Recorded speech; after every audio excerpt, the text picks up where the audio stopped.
those point counts, fighting it out for the victory royale, it can mean the difference. We saw it, I think, last week in NA East, a team just literally fighting the last second, the very last match, and the fact that one team took the win is what put them in the placement to make it. It was week 6 duos, and it was RBK versus the Cooler Boys. The Cooler Boys ended up winning the 2v2 from the low ground, got the victory royale, and the 3-point difference from the victory royale, not even the elims, was enough to deny the RBK Boys the spot. So when we talk about high impact eliminations, high impact engagements, and everyone mattering, when the queues are closed, these are the last matches on the server, so not exactly live, but about 5 to 10 minutes delayed, you are deciding your trips. You're deciding other people's fates, and these are the moments when you need to clutch up. We've talked about before, you don't have to be the best, but you need to be better than the person across from you. And when you're dealing with the best of the best in a trip to New York City, that's still got to be really good. Yeah.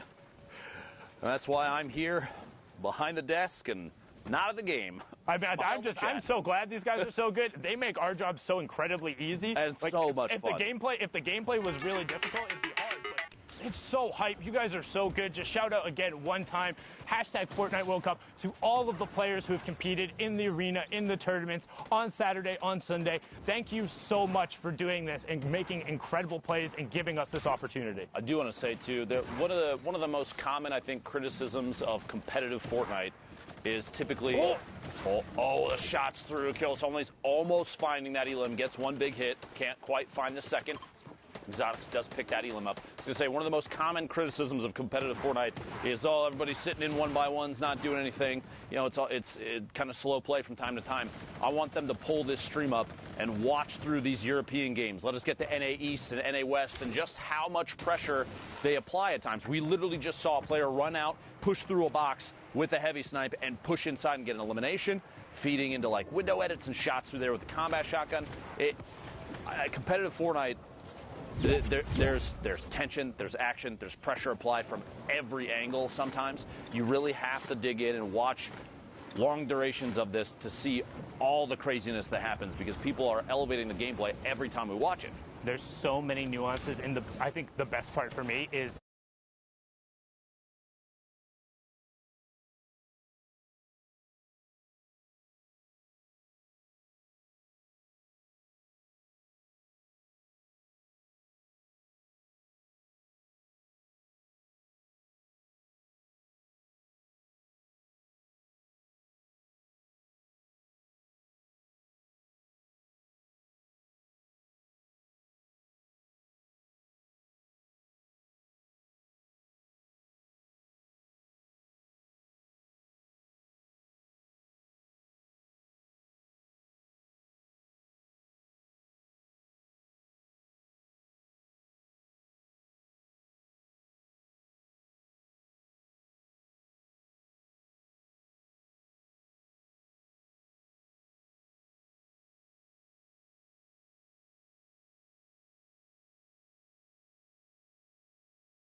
this is an incredible game so far from Excite.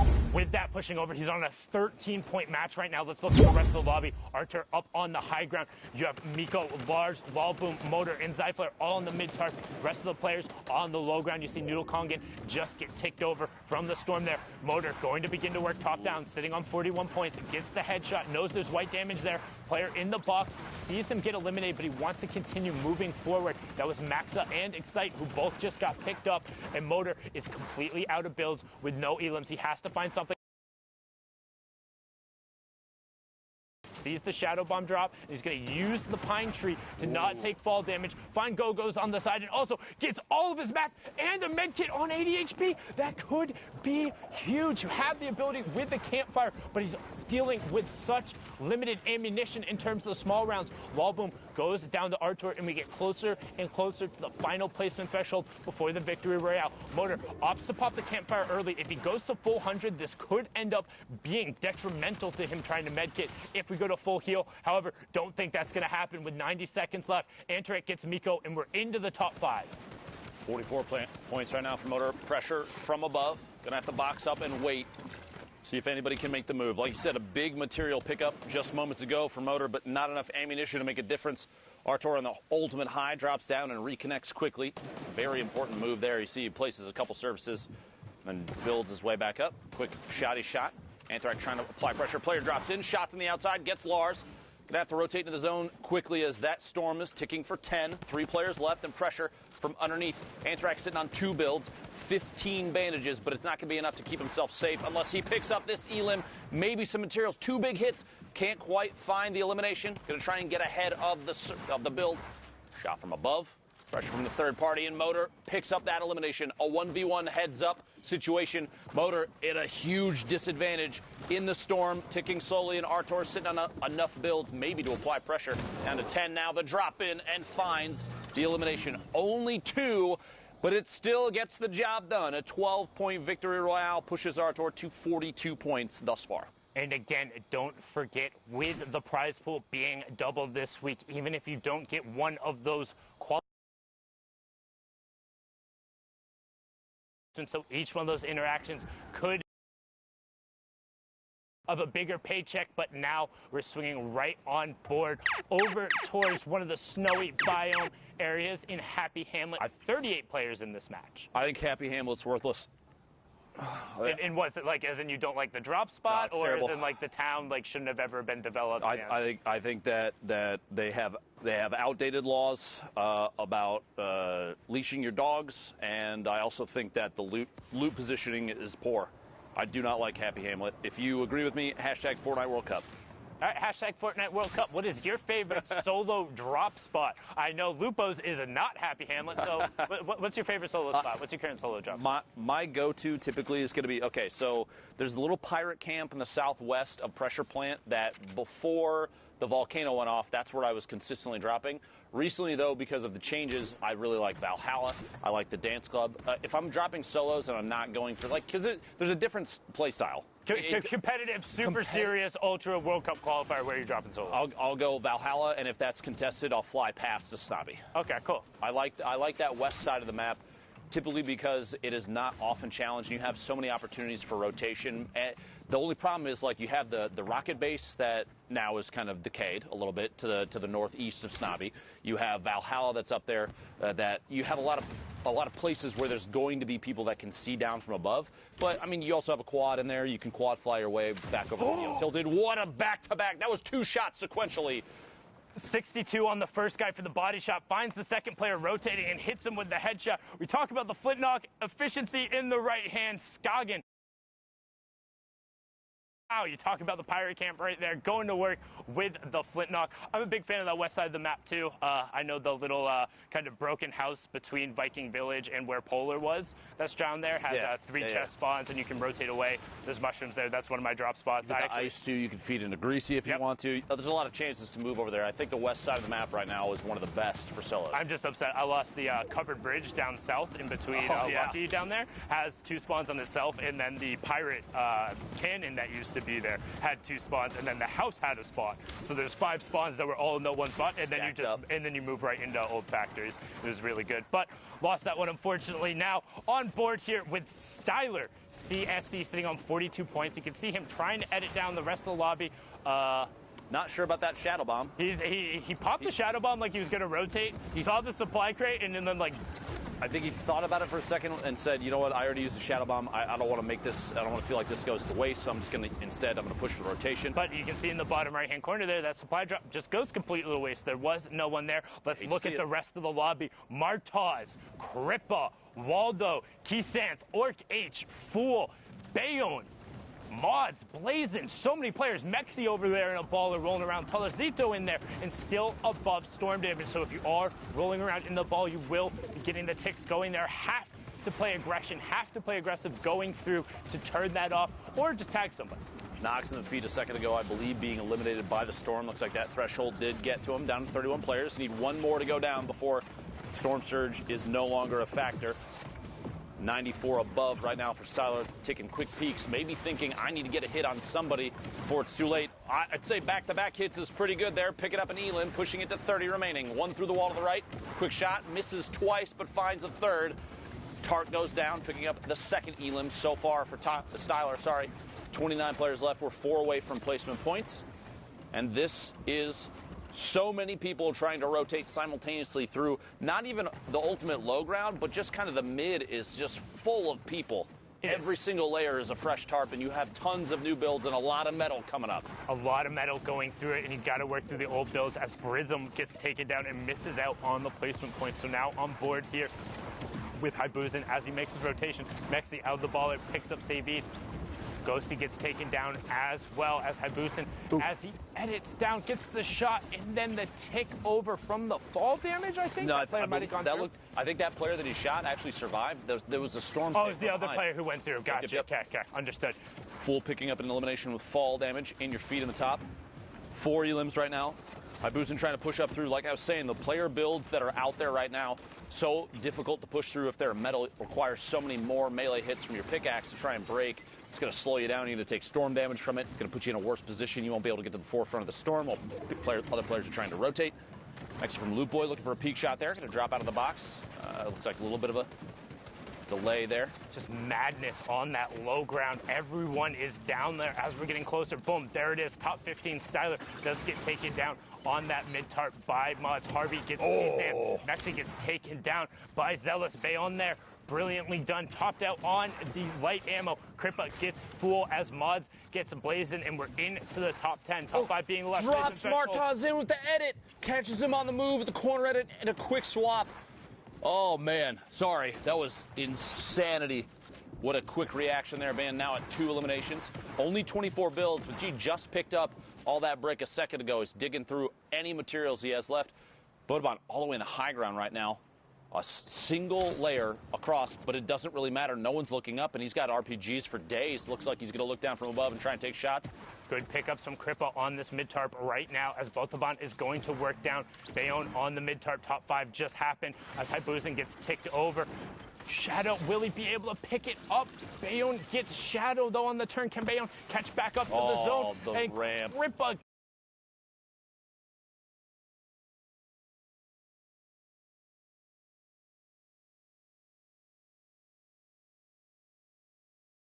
from Botaban. Well played there. Even just the single layer of brick, because there were so many layers of material below, that's actually really, really good thinking on his part as he's moving forward. He looks down and says, no one's going to challenge me. There's so much mass in the way that no one's looking up. I just need to keep this. I got to find a spot to connect it. And he dropped down and did that, that's a super common strategy, especially in duos. Typically, you have players that are one's applying pressure, taking shots at people, while the other drops down and reconnects the builds, and they swap roles back and forth. I think we see Tfue and Cloaksy do that all the time. If you watch the stream, it's super, super common. Zay and Saf, another duo that kind of I don't want to say like made that more prolific, but like watching their bots and watching them do it is kind of like, oh, here's the blueprint for how you go about doing this exactly. correctly.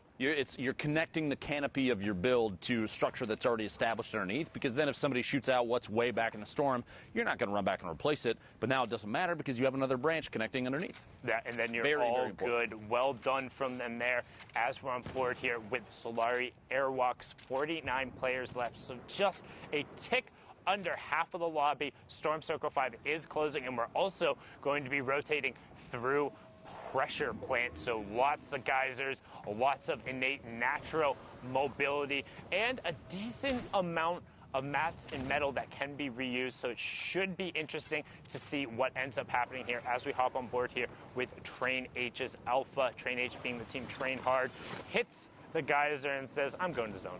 There's players all the way up on the drone in the sky above. You see him Alpha on rotation, checking up above quickly. Going to layer up twice to stay away from the player underneath. You don't want to get dropped in on somebody else's structure. Replacing the ramp with a cone so you can get quick edits in whatever direction you need. I do want to make a quick statement. You see these kind of edits, he's looking for shots now, and then he'll quickly do a reset after he feels like he's shot for long enough. You don't want to You don't want to get caught gargoyling, tunnel visioning on somebody, or you're exposed and someone might take a shot. And there's a lot of players in front of him. He might not see them, but they're there. But what I was going to say is oftentimes we see players do like the window edit and then instantly reset so that they can get transparency through the metal or the brick. More often now I've been seeing players do a door instead of a window because at this level, even that imagine you have 3, 4, 5 frames where there's a window open. Someone might sneak a snipe shot or rocket something in through the window and you're gonna get punished. Door doesn't do that. So close the door. Well, yeah, you put the door in and it's still just a solid surface. So you prevent any opportunity for somebody to sneak a shot in. Yampi there, I was going to say, you might want to reset that window. Speaking of. Mongrel in the lobby, Crew in the lobby as well. You can see Mongrel currently sitting on 55 points. Last time we saw him, he was at that 50 mark. So down to it. You can also see Storm Surge. He's 98 damage above it. Again, that will get turned off at 30 players, so expect aggression to come out.